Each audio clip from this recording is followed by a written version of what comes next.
Hey yo, we put free money where the mic is. He got it on lock like Rikers. Green rebates get you paid, so a lot of people like us. Money Talks Podcast, watch it on all your devices. Woo! Welcome back to the Money Talks Podcast. I'm here with my guy, Will. Will, thank you so much for joining me, man. Ethan, thank you so much for having me, man. You have the look, bro. Dude, I'm trying to bring the Winnie the Pooh vibes to the cannabis convention here. Someone has to. It's the hair, because I work in reality TV casting, so I'm like, oh my God. Shit, okay. I like find a guy's Instagram, and I'm like, that he looks like he's got a good personality, camera. How did you, how did this come about? Well, the long hair is more of, you could call that an ethos thing, but the fit, I mean, you got to stand out at a convention, man. There's a lot of people out here, and you want to be someone that someone notices and that, you know, starts the conversation. So It's important to pop a little bit. Right, the identifying factors, for like sure, long hair, sure. Gucci glasses. Dude, it's also funny when you come to the expo and you find the guy in the full suit coat with, some very nice leather shoes on. Yeah. You're like, did you ever grow weed? What are you doing here? Well, yeah, I mean, did you see the guy with the head-to-toe cannabis suit? Oh, well, there's always a guy with a head-to-toe cannabis suit, every convention. Yeah. I always missed, the investor tours back when I was working facilities, and you see the guy walk in with the weed suit. Oh, yeah. And you're like, all right. Give us your money. It can officially start. We saw the guy with the weeds. The party has started. So I want to know when your party started. When did you start? First of all, I love to know, the moment you maybe fell in love with cannabis, fell in love with the plant. Woo! That's it's a story as old as Will. It really started. For me, it was more like agriculture in general. My mother, had me picking strawberries on the little biodynamic farm since I was a tiny little tyke, and I was doing a lot of woofing and doing a lot of work on organic farms. Went to school for horticulture. And found that, I was more going down the path of research botany, but found that it was incredibly frustrating working with government entities, and I wasn't getting anywhere with that kind of work. And at the same time, I was running some small collective of caregiver grows and was making a good bit more money, really loving what I was doing. Of course, I've been a stoner since I was about 13 years old. Yeah. My mom busted me for all my little Gatorade bongs that she found, in the radiator and everything. And just inhaling plastic. Exactly. And what really drove it for me was I've always loved organic agriculture, but growing in indoor facilities, growing in controlled environments, there's so many variables. When we're cultivating outdoors in a field, there's at a certain point, you're kind of just at mercy of the elements. There's things that we can do to kind of control these plants and keep them healthy and strong. But in a controlled environment, we are God. We have to set every single set point and make sure that equipment is running absolutely perfectly for us to get what we're trying to get. And I loved the amount of variables that went into that. I nerd out on, really trying to tune in and dial in the fertigation system, the HVAC, getting up on the roof, climbing in the HVAC units. It was fun, man. And every day you're seeing a little bit of process. Are you giddy to get out of bed and go check the grow and check to see? Well, yeah, at first, of course, that's the attitude. But then when you're white knuckling at 3 a.m. because your HVAC has failed, that's a whole other ballpark. But got it. Where I'm at now is a lot of fun. I don't have a grow of my own other than the little home grow that I run for myself, but I'm responsible for scores of grows. I work with many clients in the field, and so I get to offer them a little bit of support, get to give them some hands-on help, a little bit of knowledge, whatever I can bring to the table. Oftentimes it comes down, you just heard me on that call 2 minutes ago for a russet mite consultation. It's, 9 times out of 10, it comes down to IPM when people call. Wait, russet mite? What happened? Brother, have you ever dealt with a russet mite issue? I don't know what the hell that is. All right. Is it like a termite? They're you might call it similar to a spider mite, except I find them to be, they can be incredibly devastating. They can be really, really hard to manage, really hard to control, and you need to be very, very tactical with your approach. That's the big thing with pest management is your best tactic is making sure that it doesn't come into your facility in the first place. Once we get to treatment, that's where it gets expensive. That's where we're working through a lot of labor. We're putting a lot of man hours to actually take care of this problem. Yeah. But that's just what's fun about this job, man, is I work with so many people, so many cool people, and I get to really decide who I'm going to be spending my time with. Right. and be that hands-on support for a lot of these cultivators. I love it. So did you always know you wanted to work in cannabis? Dude, I wanted to be like 18 different things when I was a kid. I wanted to be an architect. I wanted to be a deep sea diver. I wanted to do a ton of things. Right. No 8-year-old is like, I want to be a marijuana Nor did I ever think that this was going to be a reality, you know? It's like when I was an early stoner, we always joked about the day that cannabis would be legal or that we could actually grow a plant and not have to worry about it. I mean, I remember the first few plants that we were like hiding out in the woods. There was times that we were putting plants in 5-gallon buckets, creating pulley systems to get them up into the trees so that they'd be somewhat more hidden. But here we are, you know, now this is my job. This is what I do. And this is what a lot of people make their living on. This is actually building little microeconomies through the country. Right. Yeah. And cool thing I learned, because I talked to, you know, thanks to this podcast, I've been able to talk to cannabis professionals, and everyone really genuinely loves what they do. Yeah. Not pretend. You can tell when someone pretends to love what they do, and they're like, they drank the Kool-Aid. Their boss is like, we're all one happy family, right? But this is, you know, it's because it's a net positive for the world. Totally, you know? Totally, absolutely. And it's, you know, it goes both ways, because there's so many people that are in this industry for the love of the plant, for the love of the patient. There's also a lot of people that are in this for some quick cash grabs, and I've certainly had my cokehead CEOs hitting me up at 3 a.m. With some pretty irrational claims that it's, you know, there's a lot of people in this industry. It's grown so big, and there is so much good that it can do, though. And that's the important thing, and that's what I love. Like, you know, here we are in Minneapolis, where they're talking about not really having a cap on micro licenses, which is amazing. I mean, that actually gives a platform to the mom and pop operators to put some money on the table for the kids to actually, you know, feed the family rather than buy the 5th vacation home. It's supporting small businesses and empowering small businesses. Totally. It's amazing. Totally. So when did you first start working in cannabis professionally, or when did you come out of the quote-unquote canna closet, I guess? Yeah, the canna closet. That's good. Well, there was definitely the less than professional space that I operated in for a while. We don't need to go too deep into that. However, I, you know, at first I wasn't even planning on going to work on weed farms, but let's see, this was about 15 years ago. I think I did my first summer just kind of like hitchhiking around California, did some big hikes, and are you familiar with the woofing program? My God. Yeah, it's a hippy dippy, it's worldwide opportunities on organic farms. You basically work for these farmers, you give them help, they feed you, they give you knowledge, yada, yada, yada. I was working on a bunch of different farms up in Northern Cali, and immediately just got poached to work on weed farms. Very quickly, it was like, oh, this kid, he knows what he's doing. He's good at this. Like, yeah, we're gonna pull him aside. So you want to make some money, kid? Yeah, come follow me. Yeah, you can play with some weed. Right. Ditch the strawberries. Totally. And so that was pretty awesome. You know, especially being a little bit younger. That was like a wild experience. Had a lot of fun, learned a ton from some old Rastafarians that have been doing this for 45 years with some of like the most killer strains that they've been running. So that was awesome. That was really fun. Cool. And then brought that back, and at the time I was still in school, still finishing up my degree in horticulture. Where'd you go to college? I went to this little place called College of the Atlantic on the coast of Maine. Oh wow. It's same thing, like little liberal arts school where you kind of craft your degree, and I really just went down the research botany path.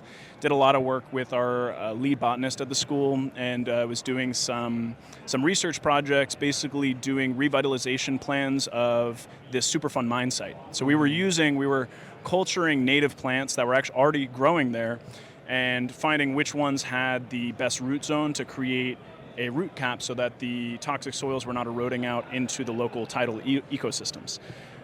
This was a 3-year project, got grant money, had research assistants, did greenhouse trials. It was awesome, had a peer-reviewed paper.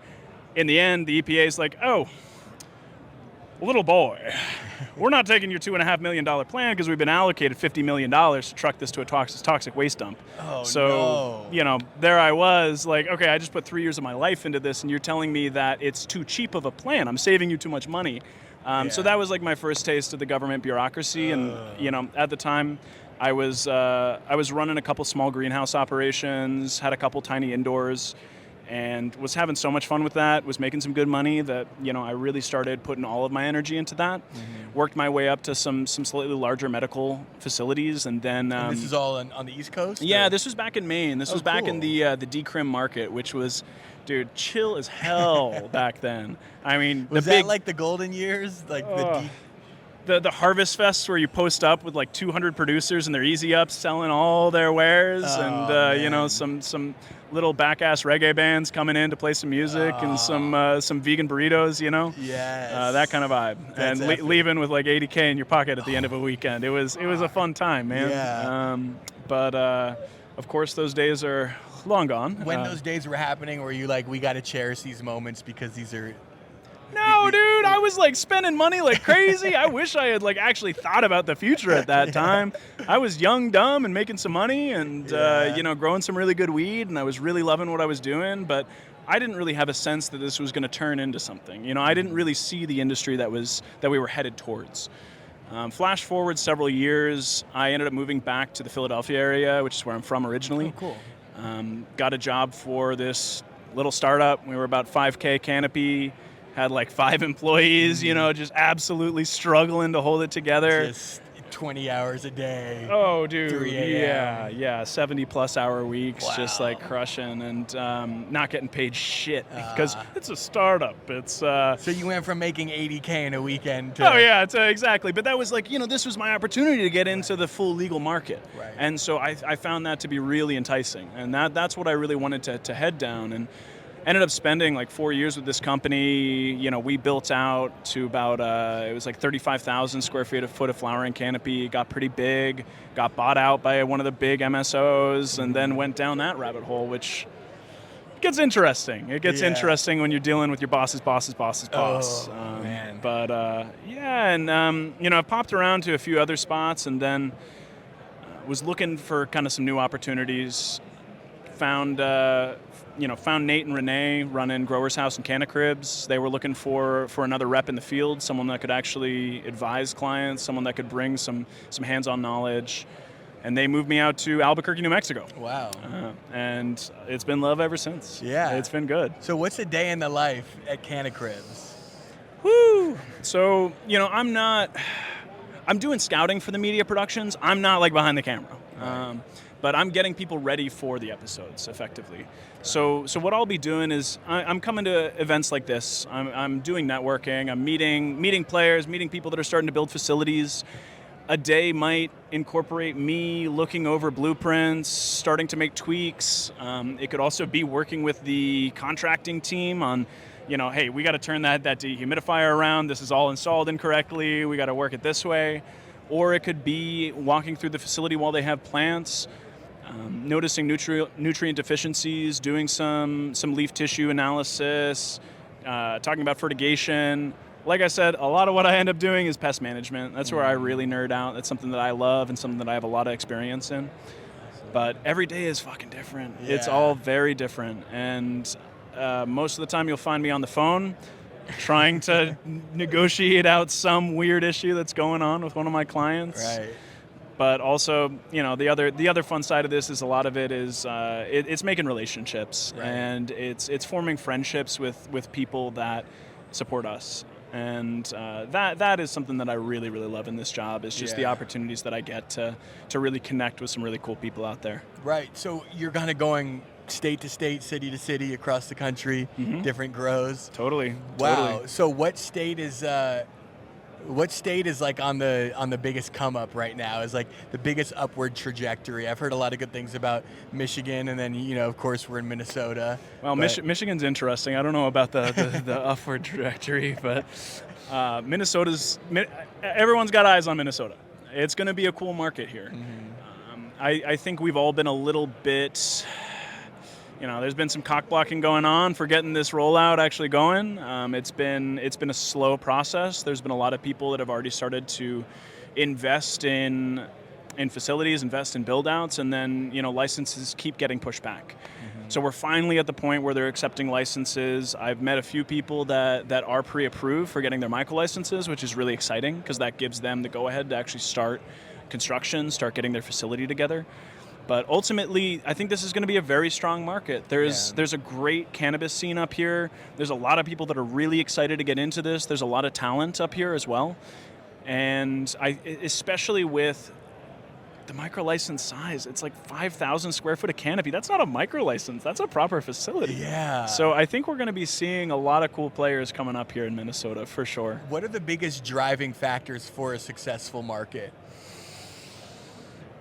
How much time do you have, dude? Also, that's like, it depends who you're talking to. Because it's, you really have kind of two sides where it could be a relatively closed market, something like Missouri, where it's like, I think it's 60 or 75 cultivation licenses in Missouri, and there are companies that own multiple licenses, so you don't have that many producers, and the value of the product holds really strong. All of those people are still making some really good money, but of course the other end of that is that it excludes a lot of people that want to get into the industry. Right. And so there's only so many players that can really make it big. So it's, it depends on who you are and how you're viewing it. But then something like, I live in Albuquerque now, where the New Mexico market, it's like $2,500 to get a micro license for 200 plants. The amount of micro licenses out there is staggering. Yeah. But it's, anyone can join. If you got $2,500 in your pocket, maybe a little bit more to get some lights and get something going or toss some plants outside, you can grow some weed. Right. And that's exciting. It's, the market's remained relatively steady. People are still getting, upwards of like 12 to 1,400 a pack, which isn't terrible. But, of course, there's a lot of people that do want that to be kind of closed down at a certain point. Right. Because there's only so much production that any state can really sustain. Yeah. When the barrier to entry is so low, what are some of the negative outcomes from that? Like, Too many producers, too much production. Right. And that's a tough piece, because it's, every mom and pop can join, but are they going to be successful? Are they going to lose their life savings that they invested into this facility? It's hard. Yeah. And I think that the difficulty is there's a lot of people that, grew 4 plants in the closet and they grew some really good weed and they got really excited about it. But running a production facility is a completely different beast. And I think that it's a hard game. And the other difficult thing is that in this industry, there's a lot of ego. Let's be real. But it's weed. It's weed. I know. But there's a lot of growers out there that I think once you start thinking that you have the perfect product and that you can't get any better is when you stop improving. And that is the time that I see a lot of people starting to fail. And it's people that are open to suggestion, people that know their weak points, people that know where to reach out for support are the people that are like doing pretty damn good. Yeah. So I think the important thing is, like, in this industry, it's be humble. I don't know everything. I learn something new in every facility that I walk into, and that's the really cool thing in this job, is that I just work with so many people, so many facilities, that it's, you got to be open to suggestion, because we're all learning from each other. We don't have the amount of white paper trials that you do in big ag. You just don't. We're starting to get there, but we still have a lot to learn. Yeah. What's something recent you learned that you're excited about? Anything. Something recent that I learned that I'm excited about. That's a really good question. I got to think about this a little bit. We could play the Jeopardy music while you're thinking in post-production. Something that I learned. Well, I'd say from your guys' perspective here, it's, it is really exciting to see so much potential with rebates, with how much people can save on construction of their facilities. Especially like here in Minnesota, the rebates are going to be looking really good with Excel Energy. And, that's where, once again, it's like keeping yourself educated on, how to not spend all the money on building out this facility. It's like, where can you cut costs without, decreasing the efficacy of your facility, but rebates are a great way to do that. And so that's where we're definitely primed here in Minnesota for some really cool money back in the pockets of these cultivators. Totally. And Canna Cribs, for because it's interesting talking to you because I just thought Canna Cribs was like the MTV Cribs version of the cannabis industry, but there's legit consultants behind the scenes. Yeah. So what is Canna Cribs? Dude, that's a great question. So Canna Cribs I think it was a really fun project that Nate put together in trying to give a little bit more of a behind the scenes look of the cannabis industry. Revealing some of the mystique and some of the secret sauce that everybody loves to talk about in this industry. And it's a fun tool. I mean, before I was working with these guys, I was using this as homework for my grow staff. Like, Right. Go watch an episode, tell me 3 things that you learned and how you want to implement it today. Right. And so I see so many people out here that are like, I saw that episode, I learned this thing. And, as an educational tool, it has a lot of value. For us, it's also, to give the full behind the scenes, Growers House is the parent company of Canna Cribs. And so that's where, Canna Cribs does not, we pay money to run Canna Cribs. Right. But Growers House is where we connect with a lot of our clients in, providing them with good value on all of the goods that they, purchase and need to run their facility with. But we also try to have more of an approach from like the big ag industry where we have people like myself, people like Mike Chang, who I don't know if he's ever been on your podcast, but very knowledgeable, and Joe Arden back east. And so we're working in the field to make sure that our clients are successful. Right. We want longevity with accounts that we work with because their success is our success. And we're building relationships to get people to the point of having a Canna Cribs episode. So we're out in the field, we're seeing who are the movers and shakers, we're seeing, who has something interesting to bring to the table, but also, maybe where can we collaborate? Where can we help you as well? Right. And, where do we help you keep your facility, your lights on and your facility operating? So, Love it. Yeah. How big of a change? Like, what's the impact that happens? I don't even know how my brain just stopped working. After a grower gets a Canna Cribs episode, what are the Sure. biggest changes that happen? Ooh, that's a good question. Definitely brand recognition. I've heard from a lot of clients that we filmed where sales definitely increase. People see their branded products on the shelves. Now that they've seen the Canna Cribs episode, they know what's going on behind the scenes. They know what products they're using, and they're excited about this product. Right. They want to try it. So there definitely can be a bump in some of these cultivations. It's also, building more relationships, and that's been a really cool tool with Canna Cribs is just the relationships that we build with various vendors through building some of these stories, through building some of these partnerships. Like, we did some work with you guys in some of the previous episodes. It was great. And it was a big boost for us. Totally. Great Yeah, content. man. Yeah, you guys brought some great information to the table, and that's where we're trying to bring the movers and the shakers all into one space where we can all kind of collaborate and share our messages. How wild is it that cannabis content is still being shadow banned on social media? I mean, it's so freaking frustrating. Oh God, yeah. I mean, that's the thing. We don't make money on the YouTube channel. Like we can't because it's cannabis content, and it's we still are in this kind of shady area where we feel like we need to hide behind the curtains a little bit, and it's so frustrating because we pay our taxes. Every cannabis business pays their well, they should be paying their taxes. And so, we're all contributing to this society and yet still are kind of seen in this negative light. So I hope that we can start to, destigmatize. I think we are getting to that point.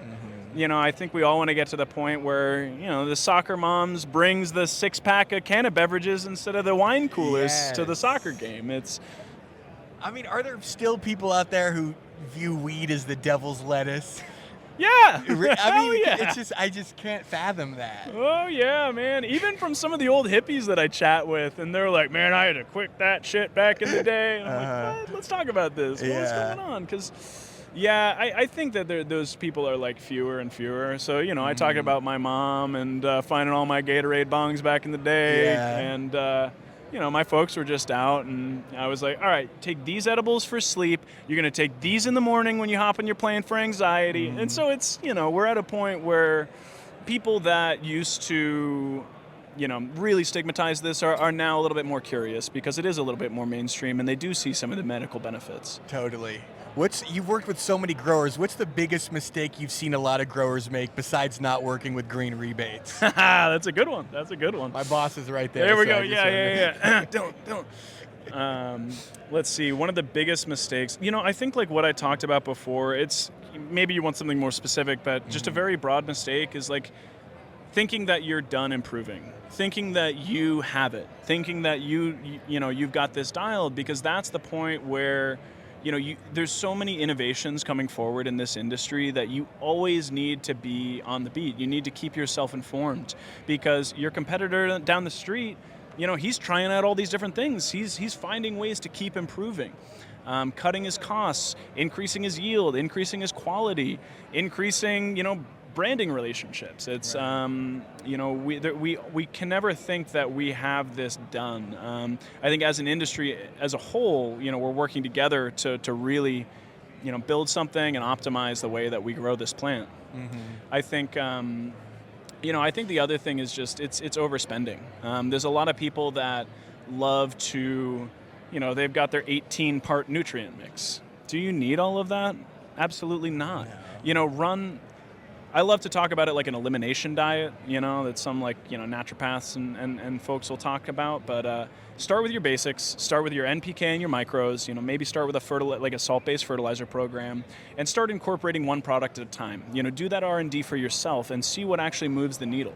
See where you actually are getting the benefits, rather than just having your witch's brew that you throw a ton of money at these plants. Because also it's like, sometimes less is more. Yeah. What does R&D look like when you're young, when you're like new to the industry? Is it just having your friends like sample it and?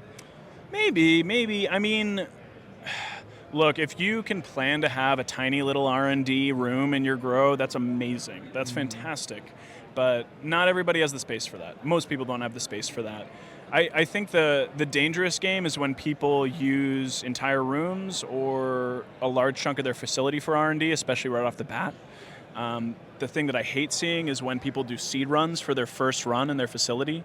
It's like, start with clones that are going to test well, are going to yield well, that are going to grow well, and then you have a little section of the table, you pop some seeds, run some genetics, do your fun project, hell yeah. Right. But it's once you actually start getting operating, often what I'll say is, do a table at a time. So in a room, you'd have 2 tables side by side that are the same cultivar, same media, same fertigation. Keep all of your variables the same except for one, and that is what you are testing, and that's what you can actually get some usable data from. Because the difficulty is a lot of us kind of lose the scientific experiment background when we start playing around with a lot of these new products and trials, and we're not actually limiting all these variables, so our data is useless. Yeah. And that's where it can get really dangerous and damaging, is when Jeremy down the street, he ran the trial, and so now I have his information, but it's like, question where this data came from. Is it actually usable data? Can you actually glean anything from it? And so that's where, like, even when I'm offering suggestions to facilities, I say, hey, don't take it from me. Try it yourself. Run a test, and I'll help you, actually design that test so that you guys can see these results for yourself. Totally. Like, my word isn't gospel. Totally. So you know. Totally. Exactly. No one knows everything in this industry. Yeah. Do a lot of growers take your word as gospel? Do they just call you every single moment of every day saying, okay, what do I do now? And then do you have to cut the umbilical cord? That's a good question. And there is, of course, I'm spread thin, so there's only so much that I can give any one facility. That's where we do have our lead consulting team. Those guys are some of the smartest brains out of Canada's cannabis industry, and they do some fantastic work for some really deep hands-on consulting. For myself, I typically advise people not to take my word as gospel, just because I don't think they should take anyone's word as gospel. They should use deductive reasoning to learn these things for themselves, and I try to steer people in that direction. Oftentimes, it's not like, here's an SOP guide, use it. It's, okay, let's talk about the specifics of your facility. Let's talk about what you're looking for. Let's talk about a couple tweaks that we can make. What's actually going to move the needle with you guys making as few changes as possible. Now, some people, you do have to give them some gospel. Yeah. Some people you got to say, hey man, you got to do this. Yeah. I'm sorry, but yeah. Love it. So where do you see the industry going? Do you think it's at a good place right now? Is it in good hands? Are you optimistic about the future? Oh God. Every question. You ask this to everyone? Because that's a shit question, man. I don't know. I mean, look, I love to live my life. I try to live my life as an optimist, but there's a lot of scary things that are going on in cannabis, and there's a lot of big players with a lot of money that would love to make some big changes, I'm sure. That's where, of course, I do ultimately hope for federal legalization, but I think that there needs to be some very strong legislation in place to protect these microeconomies that have popped up throughout the country. Mississippi, New Mexico, some of the poorest states in the country are having revitalizations in some of these tiny towns because they're great cannabis communities. Wow. Some of these border towns of New Mexico, right on the border of Texas, you're seeing all of this cash flow coming into these communities. You know, it's not getting pulled out by these big entities. Right. And so, you know, that is such a beauty of what cannabis can do. I'm worried about over consolidation. Mm-hmm. I'm worried about some of the biggest players at B really trying to scoop everything up, but at the same like time, the Amazons and the Monsantos and the Philip Morrises, and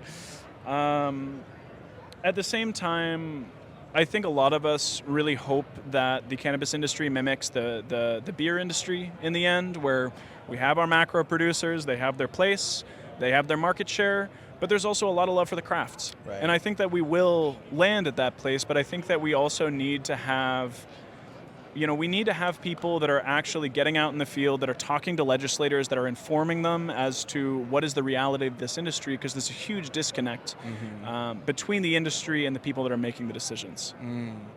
That's such a good comparison, the beer industry and the marijuana industry, because beer is all about, like, beer consumers, they don't want to just pay for a beer, they want to pay for the story behind the beer. Totally. They want to feel connected to the owner, you know? Yeah. So, talk to me. Where did you source these hops from? Yeah. The southern coast of New Zealand? Yes. Oh God. Some people so take it to a pretentious level, but yeah, that's me. I'll see you at the Modest tonight. the brew house. I'm excited. They got some good beer. They also have some THC beverages on the menu. Oh so man, I'm excited for that. I worked at like a restaurant brewery. We had in-house beers, and like we had this beer Nazi who was like my boss, and like she would like be over my shoulder listening to me describe the beers, and Totally. it's like, dude, half of these people just want to drink a beer. They don't care. It's in one ear out the other. But you find that one guy Yeah. that he's like, oh yeah, give it to me. Give it right. to me. Yeah, it's usually like the bald white guy in his 30s with a beard and the hat, the LL Cool J hat that used to be big in hip hop, but then the white guys adopted it. You know, the Kangol hat. Yep. Yeah, there you go. or whatever. There you go. Well, hey man, thanks so much for stopping by. This has been a great conversation. Yeah, hell yeah. I really appreciate you having me on. Absolutely, It's, always man. love working with you guys, and pleasure to get on the show. Yeah, man. Likewise. Oh, yeah. Is there anything else you wanted to say on camera, or anything else you wanted to plug while you have a microphone and a camera? Yeah, sure. I guess, man, I think one thing is like message to the consumer maybe is look through the fancy branding and the packaging. Oftentimes there's a lot of hype in this industry, and I feel like this industry is built on a lot of hype, and, to find the products and find the medicine, the drug, whatever it is for you that really feeds you. It's like, learn about the cultivator, learn about the producer. Right. Give a shot to the little guy down the road. Maybe he's got some fire. Maybe he's got something that you've never tried before. Right. So. And like, don't you want to be the guy who finds the new shit and shares it with your friends? Totally. Yeah. But of course, shameless plug, I would say, for the cultivators out there, reach out. We've got a lot of experienced individuals on our team. We're always trying to find new people to work with, always trying to find new people to spotlight, and we're here to support you. So I would love to find some new folks. Very excited for a lot of these excited people here in Minnesota as they start to get their productions online. Love it. And if they don't work with you, and if they don't work with us, then they were doomed to fail. No. No, it's not like that. All right, brother. Well, thanks again, man. Cheers.